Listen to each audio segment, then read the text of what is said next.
So welcome. So if you've clicked on this video, it means that you're thinking of getting married in Dubai, which is so exciting, and I'm going to talk you through everything you need to know. And I'm just going to start by saying that I'm not a professional. I'm just going to talk you through what I did, and sort of my experience, and some things that they don't tell you online that you may sort of want to know about. And if you find this video useful, please subscribe down below to my channel and let's get started. So, I mean, the reason that I've decided to film this today is because it was actually my anniversary last week, and I was saying, oh, I could do a video. I mean, when we were looking last year to potentially get married in Dubai, we had to search through so many pages, and there's so many things that have to be done, and I just thought if I could come to a YouTube video and where it told me everything that I needed to do, that'd be perfect. So here it is. So we did a Sharia court wedding, so in the Dubai courts. So that's what this video is on. So if you're sort of looking to get married in a venue, or I'm not really sure how that works, this is just solely on a court wedding. I'm going to go through documents you need, fees that need to be paid, sort of some things that they don't tell you online, and everything I talk about I'm going to put a link to below. There's various Dubai government websites that you can get all this information off. So that's what I did. I just thought if you could hear it and sort of see someone who'd been through it and knew sort of the timings of everything, and because I had family coming over from the UK, so we had to make sure the timing for everything was perfect, otherwise it may not have happened, but it did. So yeah, here we go. So the first thing is one of you has to be a resident of Dubai, so either local or GCC, or have Emirates ID. So basically you just have to have, one of you has to have Emirates ID, which means being a resident in Dubai. So it's not as though you can just go over from another country and get married if you're not a resident. One of you has to be a resident. So in my case, my husband was the resident and I went over on a tourist visa to get married. So I'd lived there previously as a resident and then moved back to the UK, and then I just went back to get married on a tourist visa. So that's the first thing. One of you has to be a resident. The first thing we had to do was the premarital screening. So basically you have to get a premarital screening certificate from a local hospital over there. And again, the link is below for all the hospitals that you can go to get that done.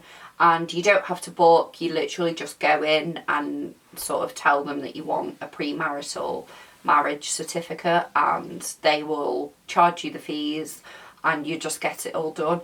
The whole process takes about an hour, so it's really quite quick. So they take your bloods, they check your temperature, they check your heart rate, and they just ask you a couple of questions, so it's all quite simple. And I mean, the main reason for that is just checking that you don't have any transferable diseases. So for that, you have to have, obviously, passport, Emirates ID, and it's about 260 dirhams currently. So again, I'll link all the prices to everything below. The other thing about that is the results do take 5 to 7 days to come. So like me, if you were on a limited time scale, that was like, woo, that was a bit scary. So just because my parents were flying in the exact week after I'd been there. So yeah, and I mean, honestly, ours came in 4 days, but they do say 5 to 7 days for that. They text you when they're ready and you just go and pick up the certificate. So obviously, like I mentioned before, we had an Islamic marriage, so a Sharia marriage, and for that to take place, the groom has to be Muslim, so it's just something to bear in mind. So again, in my case, I'm Christian, my husband's Muslim, so it can be either the groom and the wife are Muslim, or just the groom has to be Muslim and the wife can be sort of another religion.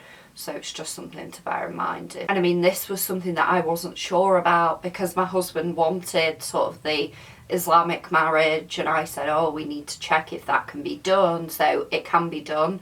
as long as the groom is Muslim. So I mean, they're the sort of first things you need to do. So I'll just run through a quick list and a quick description of everything, sort of all the main things you need set up before sort of thinking about this, going into it. So this is just a list of things you need, otherwise it won't happen basically. So first thing, attendance. You both have to be in attendance. Now, I know that may seem sort of strange to some people, but to others from other nationalities, you have to be in attendance. So the bride and groom have to be in the courtroom. Sort of it can't be done any other way. So another thing, the bride's father has to be in attendance, which was fine in my case. My father came and it was all fine, but you can, I believe, get a no objection certificate from your local embassy if for whatever reason your father can't attend. Another male family member can come, say your brother. So it's either your father's present, your next male guardian, or you would have to get a no objection letter from your local embassy in Dubai. The other thing to mention, you need 2 male Muslim witnesses there. So that can be anyone really. I mean, in my case, it was my husband's 2 best friends. So they came. It's just something you need. You have to have 2 other Muslim male witnesses there. So it's just another thing to bear in mind. If you are divorced, you do need to take proof of that as well, because the judge will ask you in the courtroom. In terms of dowry, that has to be paid in advance of the marriage. So the current dowry, I mean, check it below for the latest updates, but I believe it's 20,000 dirhams.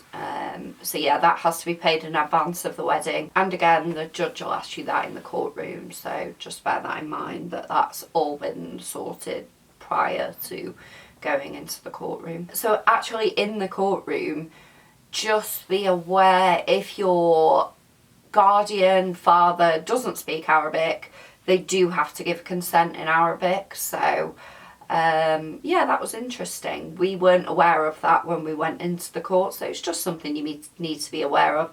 It's basically just like a repeat after me. So the judge says something in Arabic and then your father repeats it in Arabic. So I mean, it's nothing to be worried about. It's just, I didn't know when I went in there that had happened. So yeah, it's just something to be aware of basically. Don't ask me what they say. I don't know. I don't speak Arabic. I wish I did. I do want to learn this year. Also in terms of the court, so obviously we went in and there were 2 chairs at the front where the judge, at the judge's desk. And so me and my husband sat at those and automatically thought that it was us getting married, and then the guests and witnesses sat on the row behind. No, that's not the case. So actually it's the father or the guardian and the husband, the groom. So just bear that in mind as well, and don't look silly like I did when the judge had to ask me to move. So they were really great. They let my mum and my sister come in, which was really nice.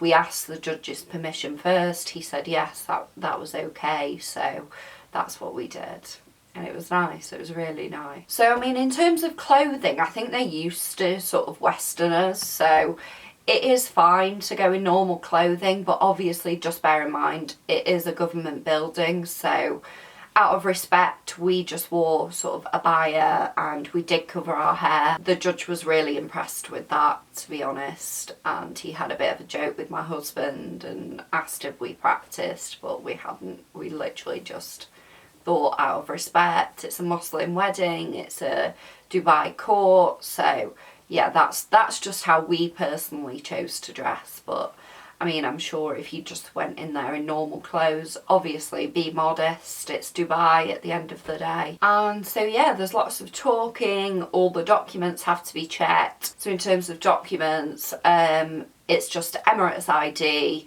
passport of your home country, photocopies of the entry and exit stamps in my case, because I was a tourist. And yeah, that's about it really. You sign as the bride, the groom signs, the guardian or father signs, the 2 male Muslim witnesses sign, and then it's pretty much done. Then we actually got ours translated as well. So the marriage contract was around 150 dirhams when we did it. Yeah, 150. Yeah, 150. The court fees were around 300, and then we got it translated as well. So that was around 150 dirhams as well. So, I mean, in total, I would say budget around 1,000 dirhams for everything. So that's the, so I would say in total, it was around just over 1,000 dirhams. And that was including the medical screening, court fees, marriage certificate, translated certificate. That's about it. So that was my experience. I hope this is useful to anyone watching. Like I said, this is just all personally what we did, what we needed. The day ran really smoothly. It was really, really nice. And yeah, so that's it. So good luck if you're getting married in Dubai. I hope this video helped, and subscribe down below to my channel for more videos like this, and have a great day. Thanks, bye.